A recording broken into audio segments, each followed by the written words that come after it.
بھاگتا ہوا مدینے کی سرزمین پہ جاتا ہے، جا کے دستک دیتا ہے، یہ آقا کا گھر ہے، دستک دیتا ہے، اندر سے آواز آتی ہے، کون؟ اور حضرت اویس کرنی کہتے ہیں میں اویس ہوں، یمن سے آیا ہوں۔ حضرت عائشہ صدیقہ رضی اللہ تعالی عنہ اندر سے آواز دیتی ہے، خیر تو ہے، کیوں آیا ہے؟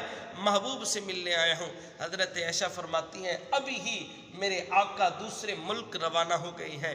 اویس کرنی کی چیخ نکلتی ہے، بے ہوش ہو جاتے ہیں کہ ماں سے 2 پل کی اجازت لے کے آیا تھا کہ ماہی کا دیدار کروں۔ اویس تھا، حضرت سیدنا اویس کرنی رضی اللہ تعالی عنہ میرے آقا مدینے میں کھڑے ہوتے تو یمن کی طرف منہ کر دیتے اور صحابہ کو کہتے جانتے ہو ادھر رخ انور کیوں کرتا ہوں؟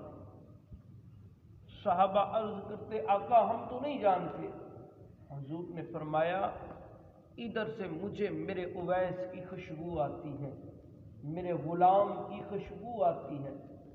ایک یہ تو پتہ چلا کہ جہاں بھی میرے مصطفیٰ سے پیار کرنے والا، میرے آقا سے محبت کرنے والا، میرے آقا سے عشق کرنے والا جس کونے میں ہوتا ہے میرے آقا کو خوشبو جاتی ہے، اس کونے میں میرا محبوب رہتا ہے۔ پھر میرے آقا اپنا رخ انور یمن کی طرف کر دیتے، پھر صحابہ کو فرماتے کہ ادھر سے میرے اویس کی خوشبو آتی ہے، ادھر میرا اویس رہتا ہے۔ پھر صحابہ نے عرض کی کیا کوئی ملے گا بھی صحیح؟ حضور نے فرمایا ہاں 2 شخصیت اس سے ملیں گی اور یہ میرا کرتا مبارک ہے، اس کو دینا، میرا سلام پیش کرنا اور جا کے کہنا کہ میری امت کے لیے بخشش کی دعا کریں۔ تو وہ 2 ہستیاں حضرت عمر بن خطاب اور حضرت علی المرتضیٰ تھی۔ پھر وہ گئے یمن میں، لوگوں سے پوچھا کہ یہاں اویس رہتا ہے؟ لوگوں نے کہا ہاں ایک دیوانہ ہے، ایک مستانہ ہے، ایک عاشق ہے، ایک بھولا بھالا انسان ہے جو آجڑی بھی ہے، بکریاں چراتا ہے، وہ جنگل میں پڑا ہوگا دیوانہ کہیں پہ۔ لوگ اس کو پتھر مارتے، کنکریاں مارتے۔ جب لوگ کنکریاں، بچے پتھر مارتے، کنکریاں مارتے، وہ پہلے ہی جو ہے اپنے ہاتھوں میں کنکری لیا کھڑا ہو جاتا، بچوں کو کہتا اگر مارتے ہو تو مجھے چنجیلے پتھر نہ مارا کرو، یہ پتھر ہے، اگر چنجیلے مارتے ہو تو میرے جسم سے خون ٹپکتا ہے جس کی وجہ سے میرا وضو ٹوٹ جاتا ہے، میں نماز نہیں پڑھ سکتا۔ دیکھیں تھا تو دیوانہ، لوگوں کی نظروں میں دیوانہ تھا، لوگوں کو دیکھنے کی وجہ سے صرف مستانہ تھا، لیکن اصل بات تو یہ تھی وہ شریعت کے سارے اصول جانتا تھا۔ وہ جانتا تھا کہ خون نکلنے سے وضو ٹوٹ جاتا ہے، وہ جانتا تھا کہ وضو کیا چیز ہے، نماز کیا چیز ہے۔ دیوانے کو کیا خبر نماز کیا ہوتی ہے، محبوب کیا ہوتا ہے، عاشق کیا ہوتا ہے، معشوق کیا ہوتی ہے، دیوانے کو کیا خبر؟ یہ تو لوگوں کی نظروں میں دیوانہ تھا، لیکن میرے مصطفیٰ کی دربار میں تو یہ تھا۔ میرے آقا یمن کی طرف منہ کر کے یہ فرماتے صحابہ مجھے اویس کرنی کی خوشبو آتی ہے۔ وہ لوگوں کی نظروں میں دیوان، جو قافلہ آتا مدینے سے یمن میں راستے میں کھڑا ہو جاتا، لوگوں سے پوچھتا بتاؤ مدینے سے آئے ہو؟ کوئی کہتا ہم مدینے سے نہیں آئے، جو کہتا ہم مدینے سے آئے ہیں پھر کہتا ارے رک جاؤ مجھے میرے یار کی باتیں سناؤ، میرا محبوب کیسے تھا، میرا ماہی کیسے تھا، میرے محبوب کی آنکھیں کیسی تھی، واللیل کی زلفیں کیسی تھی، وہ چلتا کیسے تھا، وہ بولتا کیسے تھا، مجھے میرے محبوب کی باتیں سناؤ، مجھے میرے یار کی باتیں سناؤ۔ وہ اتنا دیوانہ تھا، اتنا مستانہ تھا، اتنا عاشق تھا، اتنا دیوانہ تھا۔ ایک مرتبہ ماں نے اجازت دے دی، یہ حضور کے زمانے میں تھا، حضور مدینے میں تھے، یہ یمن میں تھا، لیکن حضور کے زمانے میں ہوتے ہوئے بنا تابی حضور کو دیکھ نہ سکا، حضور کی زیارت نہیں ہوئی۔ ایک مرتبہ ماں سے اجازت چاہی، ماں بڈھڑی تھی، ضعیف تھی، تو ماں سے اجازت چاہی۔ ماں بھی روز دیکھتی کہ میرا بیٹا کمزور ہو رہا ہے، دن بدن کمزور ہو رہا ہے، کیا وجہ ہے؟ ماں جانتی تھی یہ اپنے محبوب سے پیار کرتا ہے، اپنے محمد سے پیار کرتا ہے۔ ماں سے اجازت چاہی، ماں اجازت دے کچھ پل کے لیے میں جلدی واپس لوٹوں گا۔ تو ماں نے اجازت تو دی لیکن تھوڑے پل کے لیے، بیٹا جا جلدی واپس آنا، کہیں تیرے دیر ہونے کی وجہ سے میری روح پرواز ہو گئی تو مجھے کون دفنائے گا، کون کفن دے گا۔ تو حضرت اویس کرنی ماں سے اجازت دیتے ہیں، ماں سے اجازت لے کے مدینہ کی طرف سفر کرتے ہیں۔ لیکن کیا مجال کے راستے میں کوئی بھوک لگی ہو، کوئی پیاس لگی ہو، یا راستے میں یہ سوچا ہو کہ تھوڑا صحیح نکال لوں، تھوڑا بیٹھ جاؤں، لیکن نہیں، بھاگتا ہوا مدینے کی سرزمین پہ جاتا ہے، جا کے دستک دیتا ہے پوچھ کے کہ میرے آقا کا گھر کون سا ہے۔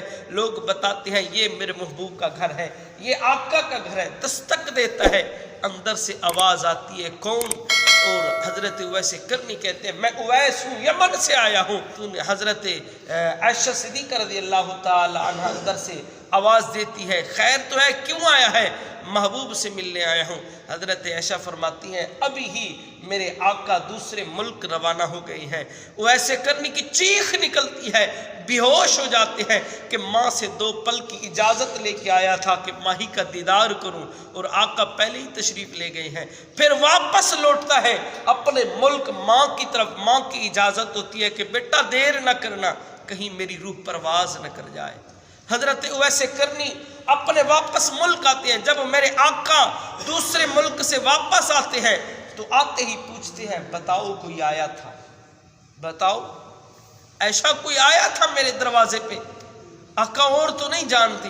ہاں ایک دیوانہ تھا، ایک مستانہ تھا، بھاگتا ہوا آیا تھا، دروازہ کھٹکھٹایا تھا، میں نے پوچھا کون ہے؟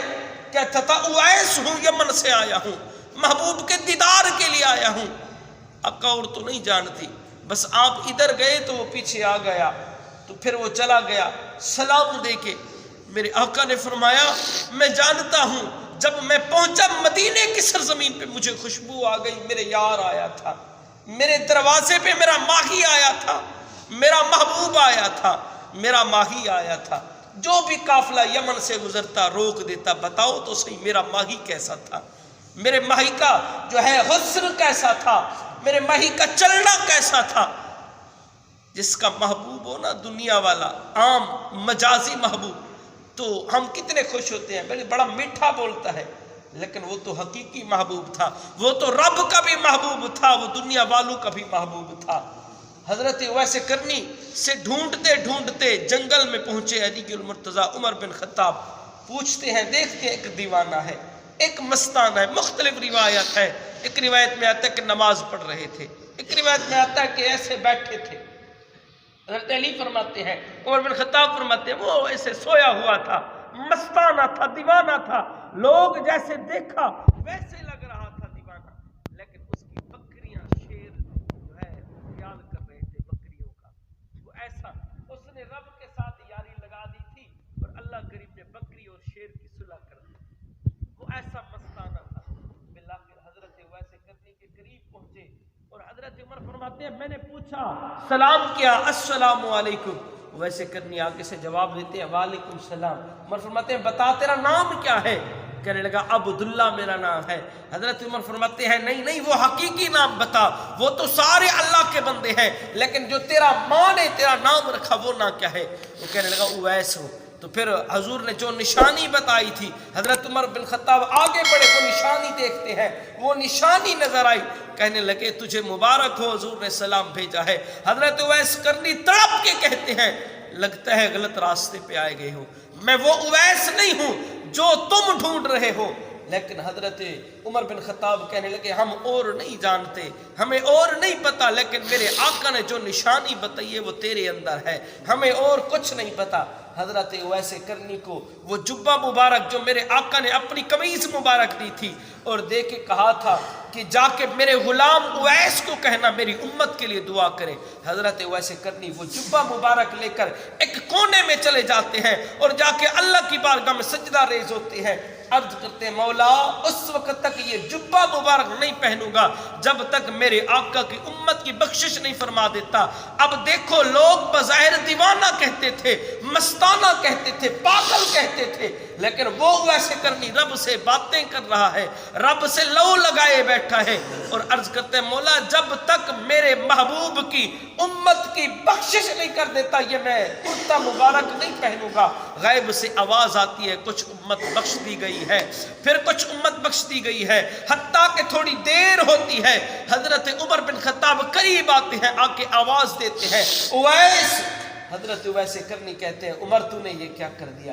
آج اگر تو مجھے آواز نہ دیتا تو رب کعبہ کی قسم آج رب سے میں نے وعدہ کر لیا تھا جب تک ساری محبوب کی امت کی بخشش نہیں ہوتی میں یہ کرتا نہیں پہنوں گا۔ یہ وہ اویس تھے، اے عمر تو نے جلتی کر دی ہے، یہ وہ اویس ہیں، یہ وہ اویس کرنی ہے۔ لوگ جسے دیوانہ کہتے تھے وہ تو شریعت کے سارے اصول جانتا تھا، نماز کیا ہے، وضو کیا ہے، فرائض کیا ہے۔ یہ میرے محبوب کا اویس تھا جو حضور فرماتے مجھے یمن سے خوشبو آتی ہے۔ دیوانے تو ایسے دیوانے ہوتے ہیں جے سونا میرے دکھ وچ راضی تے میں سکھ نو چلے ڈاواں، قیامت تئیں میں ماری جاواں تے کوئی نہ عذر پیش لے آواں، جے میرا سونا میرے دکھ وچ راضی تے میں سکھ نو چلے پاواں۔ اللہ ہماری بخشش فرمائے، بے حد و بے حساب مغفرت فرمائے، آمین۔ افضل ذکر اللہ